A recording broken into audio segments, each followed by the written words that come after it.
कोई दिक्कत नहीं। अब ध्यान से मेरी बात को सुनना। अब ये चीज डिस्कस करना बहुत जरूरी है। क्यों जरूरी है तो समझिएगा बात को। तो आप लोग अब यही सोचोगे, यानी कि सर टर्म 1 एग्जाम देंगे, टर्म 2 देंगे, दोनों का रिजल्ट आएगा और यही दोनों के रिजल्ट कंबाइन होंगे और एक फाइनल रिजल्ट हमारे बोर्ड एग्जाम का निकाला जाएगा। अब आप लोग यही सोचोगे सर टर्म 1 में एग्जाम होगा, रिजल्ट आएगा, टर्म 2 का एग्जाम होगा, रिजल्ट आएगा, दोनों ही रिजल्ट मेरे कंबाइन होंगे और एक फाइनल बोर्ड एग्जाम का रिजल्ट निकाला जाएगा। अब आपके दिमाग में चलना चाहिए सर कि ये जो टर्म 1 और टर्म 2 के रिजल्ट कंबाइन होंगे, ये किस तरीके से कंबाइन होंगे? क्या दोनों टर्म को बिल्कुल बराबर वेटेज दिया जाएगा 50-50% का, या फिर किसी का वेटेज ज्यादा होगा, किसी टर्म का वेटेज कम होगा? कहानी क्या है, इसको सीबीएसई ने बहुत अच्छे से डिस्कस किया है। तो आप लोगों को भी पता है सर कि बड़े टफ टाइम चल रहे हैं, पैंडेमिक का टाइम चल रहा है, कोविड की सिचुएशन चल रही है, पहली लहर आई, दूसरी लहर आई, तीसरी आ सकती है, लोग ऐसा बोल रहे हैं। तो इस सिचुएशन में अभी कुछ क्लैरिटी नहीं है। इसी वजह से इसी बात को सीबीएसई ने प्लान करते हुए एक बहुत अच्छा स्ट्रक्चर बताया, जिससे आपको यह समझ में आएगा कि टर्म 1 टर्म 2 में वेटेज बराबर रहेंगे या वेटेज ऊपर नीचे होगा। तो बड़े ध्यान से कहानी को समझिएगा। मान लो सिचुएशन कुछ ऐसी रहती है कि टर्म 1 में आपका स्कूल ओपन रहता है सर, लेकिन टर्म 2 में क्लोज रहता है। अब ये ओपन क्लोज का क्या मतलब ये है सर कि मान लो टर्म 1 के लिए सिचुएशन ऐसी रहती है कि जो आपका नवंबर दिसंबर में टर्म 1 का एग्जाम होने वाला है, वो एग्जाम एमसीक्यू फॉर्मेट का आप एग्जाम सेंटर पे जाके दो, अपने स्कूल में जाके दो। यानी इस तरीके से अगर एग्जाम होता है तो इसी को मैं कह रहा हूं कि मेरा स्कूल खुला है, हम स्कूल में जाके एग्जाम दे रहे हैं सर। तो अगर ऐसी सिचुएशन टर्म 1 के लिए है, लेकिन टर्म 2 में सिचुएशन मान लो ऐसी रहती है कि कुछ सही नहीं है और आप स्कूल जाके अपना डिस्क्रिप्टिव पेपर टर्म 2 का नहीं दे सकते हो, अगर इस टाइप की सिचुएशन होती है तो इसके लिए वेटेज पे देखो आपके बोर्ड ने क्या बोला है। तो सीबीएसई ने इसके लिए बोला है कि आपके उस सिचुएशन में टर्म 1 को ही फुल वेटेज दिया जाएगा। यानी कि टर्म 1 में आप जो भी मार्क्स लाओगे उसी में थोड़ा सा प्रैक्टिकल समझ लो, असाइनमेंट समझ लो, इंटरनल असेसमेंट समझ लो, ये सारे को कंबाइन करके आपका फाइनल साल के एंड में रिजल्ट क्रिएट कर दिया जाएगा। तो इस चीज को दिमाग में रखिएगा कि मान लो टर्म 1 तो आप लोग स्कूल में जाके एग्जाम दे देते हो एमसीक्यू वाला, लेकिन टर्म 2 में ऐसी सिचुएशन नहीं रहती कि स्कूल जाके एग्जाम दे पाओ। उस सिचुएशन के लिए सीबीएसई ने बोला है कि आपका जो मेन फाइनल रिजल्ट प्रिपेयर होगा वो मेनली टर्म 1 के मार्क्स के बेसिस पे ही होगा। इसमें और भी कुछ पैरामीटर्स हैं, जैसे कि इंटरनल असेसमेंट, थोड़ा सा प्रैक्टिकल वर्क हो गया। ये कहानी समझ में आई।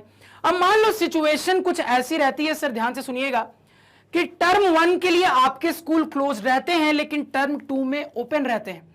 यानी सिचुएशन कुछ ऐसी रहती है सर कि नवंबर दिसंबर में आप लोग स्कूल में जाके अपना एमसीक्यू वाला एग्जाम नहीं दे सकते हो। यानी कि मान लो सिचुएशन कुछ ऐसी है कि आपका ये जो टर्म 1 का एग्जाम है सर, ये आपको घर से ही देना पड़े।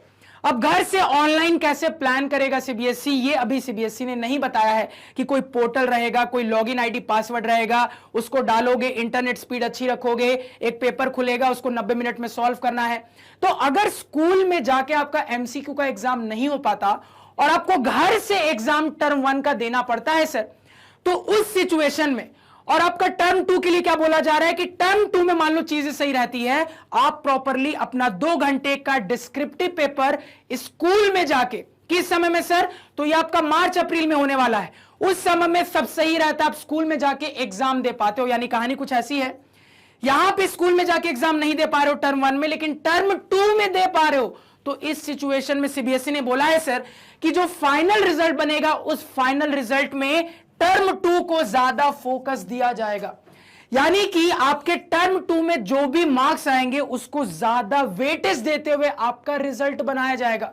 समझिएगा, जो मुझे पर्सनली फील होता है तो कहानी कुछ ऐसी रहेगी कि मान लो घर से आपका टर्म 1 का एग्जाम होता है किसी तरीके से, ऑनलाइन या ऑफलाइन, लेकिन टर्म 2 आपने प्रॉपरली स्कूल में जाके डिस्क्रिप्टिव पेपर दिया है, तो टर्म 2 में आपने जो स्कोर किया है ना, उसी का ज्यादा वेटेज आपको मेन रिजल्ट में दिखेगा। यानी इस सिचुएशन में बिल्कुल 50-50 नहीं होगा, अब मान के चल सकते हो 60-40 का रेशियो बैठेगा।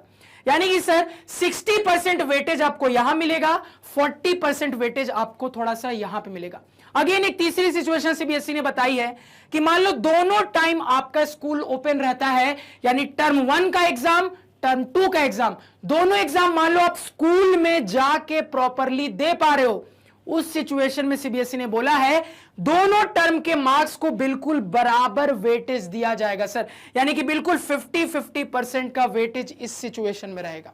और फाइनल सिचुएशन मान लो यहां पे सीबीएसई ने बताई है कि मान लो दोनों सिचुएशन में क्लोज रहता है, दोनों सिचुएशन में आपका बंद रहता है स्कूल, यानी कि आप टर्म 1 का भी एग्जाम स्कूल में जाके नहीं दे पा रहे हो, वो भी घर से किसी तरीके से प्लान हो रहा है, और टर्म 2 का भी एग्जाम आप लोग स्कूल सेंटर पे जाके नहीं दे पा रहे हो। अब डिस्क्रिप्टिव पेपर घर से कैसे सीबीएसई लेगा, ये यहां पे सीबीएसई ने अभी फिलहाल क्लियर नहीं किया है, लेकिन सिचुएशन बता दी है कि अगर ऐसी सिचुएशन बनती है तो इस सिचुएशन में भी दोनों टर्म का इक्वल वेटेज रहेगा। यानी कि समझिएगा, ये एमसीक्यू का एग्जाम इस सिचुएशन में क्या होगा, आप घर से दोगे सर, घर से आपका एमसीक्यू का एग्जाम होगा, स्कूल तो आप जा नहीं सकते क्योंकि सिचुएशन मान लो सुधरी नहीं। अब टर्म 2 में भी मान लो नहीं सुधरती है किसी तरीके से, मान लो आपका डिस्क्रिप्टिव पेपर घर से ही प्लान होता है, कैसे प्लान होगा सीबीएसई ने नहीं बताया है, लेकिन मान लो प्लान होता है, तो दोनों में आपके नंबर आएंगे। अब इस सिचुएशन में दोनों का बराबर वेटेज होगा, यानी 50% इसका भी 50% इसका भी, दोनों का बराबर वेटेज होगा। इसके साथ साथ आपका इंटरनल असेसमेंट, प्रैक्टिकल वर्क को भी मद्देनजर रखते हुए आपका फाइनल रिजल्ट प्रिपेयर किया जाएगा।